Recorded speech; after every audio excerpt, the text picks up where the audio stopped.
What's going on, YouTube? This is SG1 Sports, and you're watching our college football channel. It's time to continue our schedule preview projected record series. Iowa State up next. Let's look back at the schedule from 2023. Of course, they play Iowa in the non-conference every year, but they lost to Ohio last season. And at that point, you really didn't think it was going to be a great season.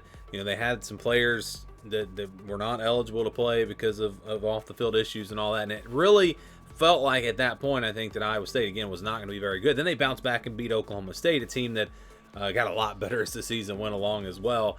But at that point, Iowa State got a big win, and that probably saved their season. They lost to Oklahoma after that, but they were able to get wins over TCU, Cincinnati, Baylor, BYU, and even beat Kansas State. So wound up having a really solid season, 7-5 in the regular season. And we look at the 2024 schedule, of course, with the new Big 12, the new teams coming in, and Texas and Oklahoma leaving. You look at their non-conference schedule. They play North Dakota and Arkansas State, and then they'll play at Iowa. Arkansas State's not a bad Group of 5 team, but of course Iowa will be their tough challenge there in the non-conference. And then you look at the home schedule. Again, those two non-conference games: Baylor, UCF, Texas Tech, Cincinnati, and Kansas State. I tell you what, they've got a real shot to go undefeated at home this year. Baylor, a very winnable game. UCF, winnable game. Texas Tech, winnable game. Should be pretty big favorites over Cincinnati. And then they beat Kansas State last year. So, yeah, I think there's a chance they could run the table at home, and that would get them 7 wins right there. Then you look at the road schedule: at Iowa, at Houston, at West Virginia, at Kansas, and at Utah.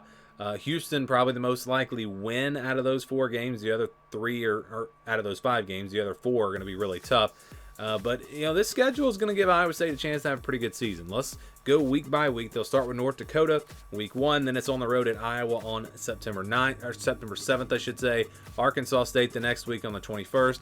At Houston on the 28th. Then Baylor on October 5th. And then on the road at West Virginia on October the 12th. And we missed the bye week there. So their first bye week comes after Iowa. So it's a really early bye week. Again, every team, of course, has 2 bye weeks this season. And then so after UCF, they get their second bye week. Then they'll play Texas Tech on November 2nd. And they'll play 5 weeks in November. After that game, you got 5 straight games again in November. At Kansas on the 9th, Cincinnati on the 16th, at Utah on the 23rd, and they'll close things out with Kansas State on November 30th. So all in all, you look at the schedule, you know, there's no back-to-back road games. There's no real tough stretches. Utah and Kansas State at the end. Those 2 back-to-back will be pretty tough. But overall, again, this schedule is pretty balanced and works out pretty well for Iowa State.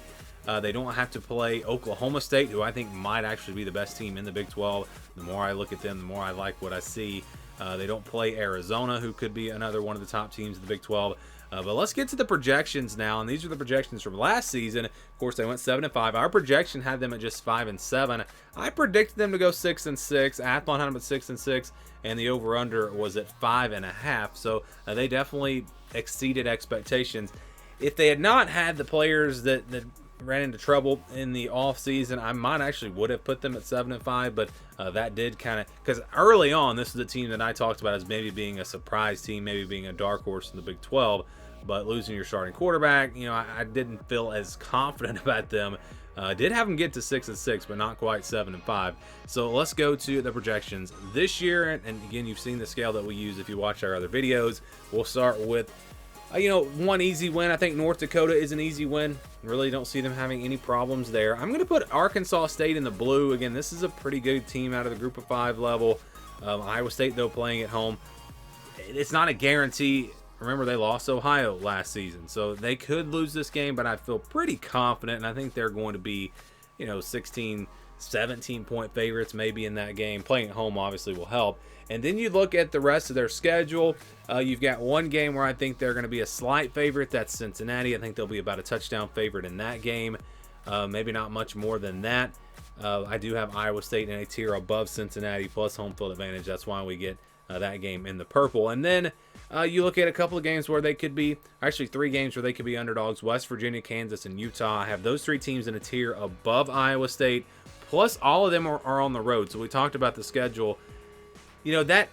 Let's just say they're not going to win those games anyways. It's kind of good that they play them on the road, although if you get them at home, you'd have a better chance. And I think if you had all 3 of those games at home, they'd probably win at least one of them. But those 3 games are going to be tough. Those will be the toughest games on this schedule. And we're going to say they'll be about a touchdown underdog in those 3 games. So that's going to leave really the rest of the schedule as 50-50 games. Iowa, Houston, Baylor, UCF, Texas Tech, and Kansas State. Kansas State will be tough, but they get that one at home. If we were going with our normal rules, our normal formula, Iowa would actually be in the yellow.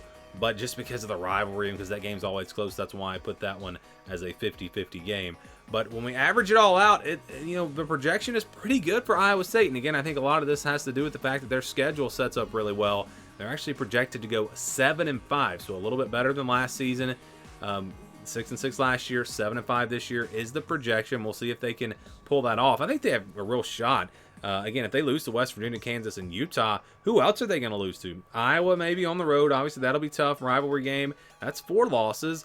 But Houston, Baylor, UCF, Texas Tech, Kansas State, I think they can win all but one of those and get to 7-5, maybe even do better than that. So again, this is a schedule that sets up really well for Iowa State, and they have a chance to maybe even be a contender in the Big 12. I think they're at least a dark horse, and again, projected to go 7-5. Your thoughts on this team, your projections, let me know what you think about Iowa State down in the comments below.